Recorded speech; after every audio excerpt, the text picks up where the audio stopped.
Super 8 के लिए 7 spots अभी तक बुक हो चुके हैं। सिर्फ और सिर्फ एक टीम की कमी है और वो टीम भी कल के दिन डिसाइड हो जाएगी और किस मैच के बाद डिसाइड होगी वो भी हम सबको पता है, यानी पाकिस्तान वर्सेस नमीबिया, जो कल पाकिस्तान स्टैंडर्ड टाइम के मुताबिक 2:30 बजे स्केड्यूल्ड है। वो मैच पाकिस्तान के लिए वर्चुअल डू और डाई गेम बन चुका है। अगर तो पाकिस्तान वो गेम हारता है, it mean Pakistan is flying back to Lahore और कराची और Islamabad, wherever you want, और यूएसए क्वालिफाई कर जाएगा फॉर सुपर 8। यानी पाकिस्तान ने जो आखिरी गेम भी खेलना है वो भी आपका कोई डेड रबर या एक प्रैक्टिस गेम आप उसको समझ के नहीं खेल सकते, वो भी एक हाई इंटेंसिटी वाला ही मैच होने वाला है। सो उस गेम के ऊपर बात करेंगे, पाकिस्तान टीम के ऊपर बात करेंगे कि कल क्या टीम खेल सकती है। बहुत ही उल्टी सीधी कोई न्यूज़ेस आ रही हैं बाहर निकल के टीम 11 के हवाले से कि क्या 11 खेलेगी कल, बाबर, शाहीन, शादाब, क्या ये ड्रॉप होंगे, अभी भी टीम के अंदर होंगे, क्या कॉम्बिनेशन माइक हैसन खिलाना चाह रहे हैं, उस सब के बारे में डिस्कशन करेंगे। लेकिन सबसे पहले वेदर के ऊपर बात कर लेते हैं। कल के दिन के,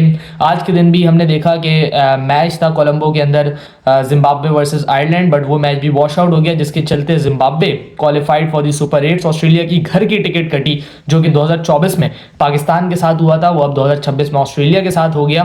they could not reach the top 8 of the world cup. The mighty Australia, आप ये समझे, दे वर नॉक्ड आउट टुडे। और इसके चलते जिम्बाब्वे ने ग्रुप नंबर ए के अंदर अपनी जगह बना ली है, जिसमें उनके साथ India, south Africa and West Indies होंगे।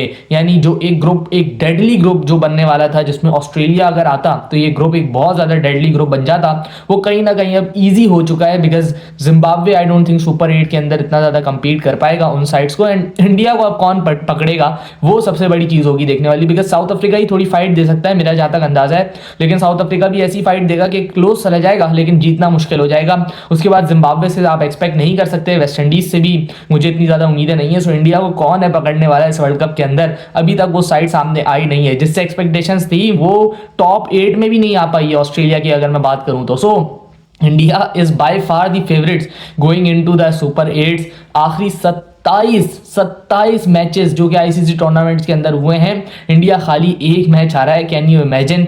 ये कंसिस्टेंसी अनरियल है। ये तो पीक ऑस्ट्रेलियन टीम वाली कंसिस्टेंसी आप इसको कहोगे, जो वो 1999 से लेकर 2011 में फिर जाके वो मैच हारे थे, उसके बीच वो एक मैच नहीं हारे थे ऑस्ट्रेलिया वाले। सो ये वो कंसिस्टेंसी है जो शायद अब इंडियन क्रिकेट के अंदर भी उनके रिजल्ट्स में शो हो रही है। Anyways, back to the topic आते हैं, कल के मैच के ऊपर बात करते हैं। तो वेदर कल का अच्छा नहीं है बिल्कुल इन कोलंबो। मैच बहुत ज़्यादा चांसेस हैं कि वॉश आउट हो सकते हैं। 70% चांसेस हैं रेन के कोलंबो के अंदर। 1 बजे के टाइम पे बारिश प्रेडिक्टेड है। आज के दिन भी गेम वॉश आउट हुआ था, एंड अगर कल का गेम भी वॉश आउट होता है जो पाकिस्तान नमीबिया के दरमियान है, so Pakistan will qualify for the super 8। 5 points के चलते पाकिस्तान की क्वालिफिकेशन यकीनी हो जाएगी। बट अगर मैच होता है देन पाकिस्तान को वो मैच लाजमी जीतना है, भले वो मैच 5 ओवर का होता है, भले वो 10 या 15। और जितना छोटा मैच होगा ना उतना पाकिस्तान के लिए नुकसान है। बिकॉज ये टीम छोटे मैच की, क्या 20 ओवर की टीम नहीं लगती हमें। छोटा मैच हो जाए 5-10 ओवर का तो उसके अंदर तो आप कुछ कह ही नहीं सकते। 5 ओवर के मैच में तो कोई हमारी टीम का कंपटीशन ही नहीं है माशाल्लाह, बिल्कुल पीछे हमारी टीम अगर कोई भी मैच 5 ओवर का हो गया गलती से भी। सो हम चांस या रिस्क नहीं ले सकते एक शॉर्ट एंड मैच खेलने का। उसके बारे में भी हमें देखना पड़ेगा कि किस तरीके से चीज़ें जाती हैं बारिश को लेके। लेकिन बारिश के चलते जो सिन्हाली स्पोर्ट्स कॉम्प्लेक्स में कंडीशंस हमें मिलेंगी कल के दिन, वो एक क्लियर इंडिकेशन है कि यार एक तो वो खुला ग्राउंड है, उसमें कोई कवर नहीं है, एक पार्क की तरह का ग्राउंड है वो। सो खुले ग्राउंड पे आपको हमेशा सीम मूवमेंट, स्विंग मिलेगा ही मिलेगा, स्पेशली सुबह के टाइम पे। सो एक फास्ट बॉलर, मेरा नहीं ख्याल वहाँ पे आपकी दाल गलेगी एक फास्ट बॉलर से। सो मैं तो जाऊँगा 2 के साथ। अब वो Salman Mirza and Naseem Shah, I want them both into my team. उसके लिए किसकी सेक्रीफाइस हमें देनी पड़ेगी? सेक्रीफाइस हमें करना पड़ेगा राना फ़हीम अशरफ। बिकॉज कोई यूटिलिटी नहीं है ना यार। यूटिलिटी क्या है राना फ़हीम की? 3 मैचेस उन्होंने खेले हैं एज अ बॉलिंग ऑलराउंडर। उनकी बैटिंग बड़ी देर से आती है, 18वें ओवर में, 19वें ओवर में उनकी बैटिंग आती है। एक मैच उन्होंने जितवा दिया, हाँ, but what is the utility of Rana Faheem Ashraf? अगर राना से आपने बॉल ही नहीं करवाना और उसको बैटिंग 18वें ओवर में करनी है, तो 18वें ओवर में बैटिंग तो नसीम शाह भी आगे कर सकता है। 2 ओवर तो नसीम शाह भी खेल सकता है। अगर फ़हीम अशरफ ने 10 पे 20 करना है, नसीम शाह भी तुक्के से 10 पे 20 तो कर ही सकता है वो, लेकिन उसके साथ वो आपको 4 ओवर पक्के दे सकता है। ये फायदा है going with Naseem. I don't know Faheem के साथ क्यों नहीं बिलीव कर रहा पाकिस्तान। हालांकि फ़हीम अशरफ जो है उसने एशिया कप के अंदर इतना इंप्रेस किया हम सबको विद द बॉल, और भी पूरे टूर्नामेंट्स में उसने इंप्रेस किया। ट्राई सीरीज के अंदर अच्छी बॉलिंग की, but still Mike Hesson and Salman Ali Agha ऐसा लगता है कि कॉन्फिडेंस नहीं है कॉन्फिडेंस नहीं शो कर रहे हैं फ़हीम अशरफ के ऊपर। सो ये चीज़ें देखनी पड़ेंगी। अगर फ़हीम साहब ने बॉल नहीं करानी देन नसीम शाह को आप लेके आए उनकी जगह पे, एंड शाहीन शाह अफरीदी की डेफिनेटली चेंज होनी चाहिए। सलमान मिर्ज़ा को गेम खेलना चाहिए। उसके बाद अबरार एंड उस्मान तो डेफिनेटली ही खेलेंगे। और फिर आपको ऊपर अपने बैटिंग ऑर्डर के अंदर देखना है Babar Azam. I don't feel Babar को बाहर हमें करना चाहिए फिल वक्त, वो इस वजह से बिकॉज हम लोग ऑप्शंस ही नहीं लेके आए मिडिल ऑर्डर में बैटिंग करने के लिए। कौन है हमारा ऐसा प्लेयर जो कि मिडिल ऑर्डर में आके बैटिंग कर दे? कोई भी नहीं है मेरे ख्याल है। हमने हसन नवाज बनाने की कोशिश की, भूल गए हम हसन नवाज को। हमने टैग उसको क्या लगाया था? Generational talent. लेकिन कहाँ गया वो टैलेंट जिसकी आपने कदर नहीं की, जिसको आपने बाहर निकाल दिया? इरफान खान नियाजी को तैयार करने की कोशिश की मिडिल ऑर्डर के अंदर, बाहर निकाल दिया। ऑस्ट्रेलिया के खिलाफ उसने थोड़ी सी परफॉर्मेंस दी थी, उसके बाद नहीं भाई जगह नहीं है आपकी टीम के अंदर। खुशदिल शाह को रखा, मैचेज ही नहीं दिए, बगैर मैच दिए बाहर निकाल दिया। इसके अलावा अब्दुल समद को भी सेम कहानी के साथ आपने ट्रीट किया, मैच नहीं मिले उसको and then he was release from the squad. So आपने मिडिल ऑर्डर कभी बनाने की कोशिश ही नहीं की। और अभी अब बाबर आजम को जब आप रिप्लेस करने का सोचते हैं तो आप फिर ये सोचते हैं कि यार इसको रिप्लेस करेगा कौन? Fakhar himself is an opener, जो कि ओपन के अलावा मिडिल ऑर्डर के अंदर बिल्कुल ही माठा प्लेयर बन जाएगा फ़खर जमान। हमने परफॉर्मेंस देखी है फ़खर की। असल में पाकिस्तानियों के साथ मसला ये है कि पाकिस्तानियों की जो मेमोरी है वो बड़ी शॉर्ट टर्म है।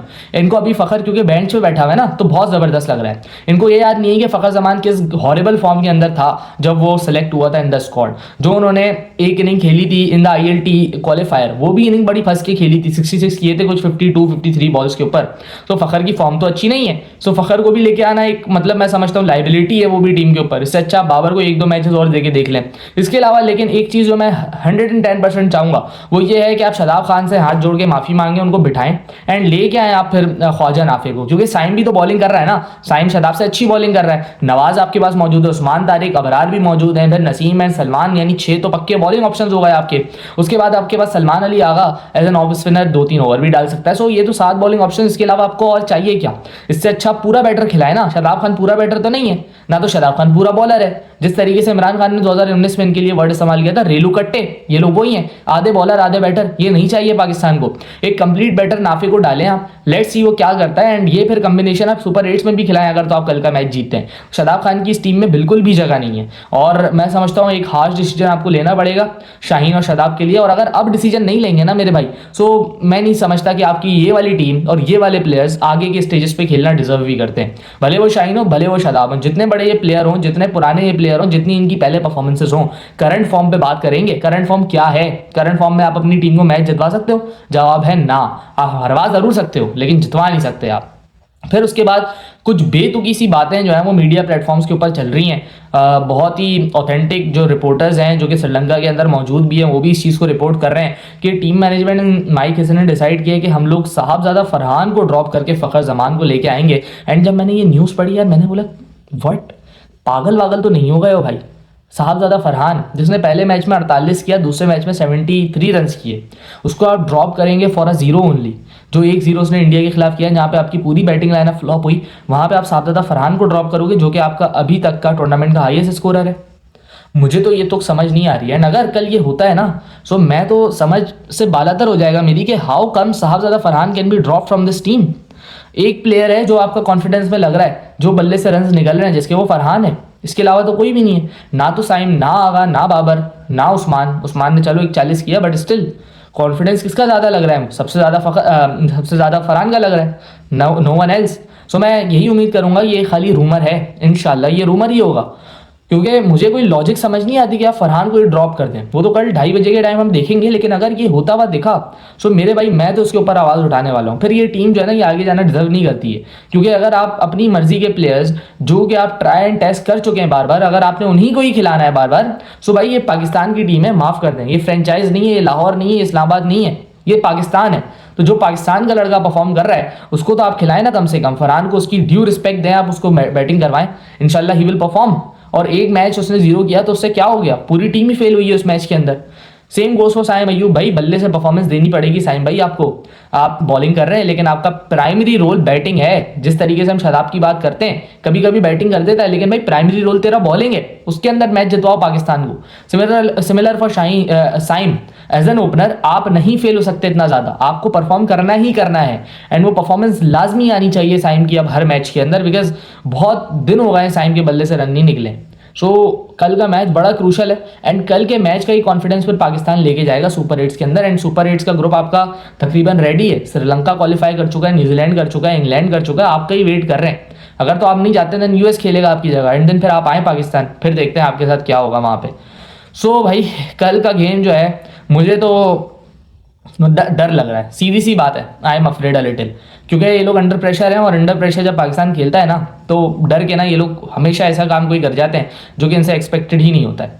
मैं उम्मीद करूंगा कि इस डर को दूर करें। मैं अपनी 11 की जो मेरे पर्सपेक्टिव से 11 होनी चाहिए, अगर खाली मैं उसकी बात करूं so I am gonna open with Sahibzada Farhan, Saim Ayub, Salman Ali Agha as a captain batting at number 3, Babar Azam 4 पे, क्योंकि मैंने आपको बताया यार कोई रिप्लेसेबल कमोडिटी आपके पास इस वक्त बेंच पे नहीं बैठी हुई है। उसके बाद नंबर 5 पे आप बात करें तो Usman Khan as a wicket keeper, number 6 पे शादाब की जगह मैं लेके आऊँगा ख्वाजा नाफे को, नंबर 7 पे नवाज आ जाएंगे, नंबर 8 पे मेरे पास नसीम शाह आ जाएंगे, नंबर 9 पे सलमान मिर्ज़ा, 10 पे अबरार एंड 11 पे उस्मान तारिक। ये मेरा 11 कंप्लीट करेंगे एंड मैं समझता हूँ कि यही आपके पास बेस्ट कॉम्बिनेशन बन सकता है जहाँ पे आपकी बॉलिंग वेल राउंडेड बॉलिंग दिखेगी। 2 पक्के फास्ट बॉलर्स हैं, उसके बाद 3 पक्के स्पिनर्स हैं एंड 2 ऑलराउंडर आप उनको गिन सकते हैं जिसमें सलमान एंड नवाज दोनों इंक्लूडेड है।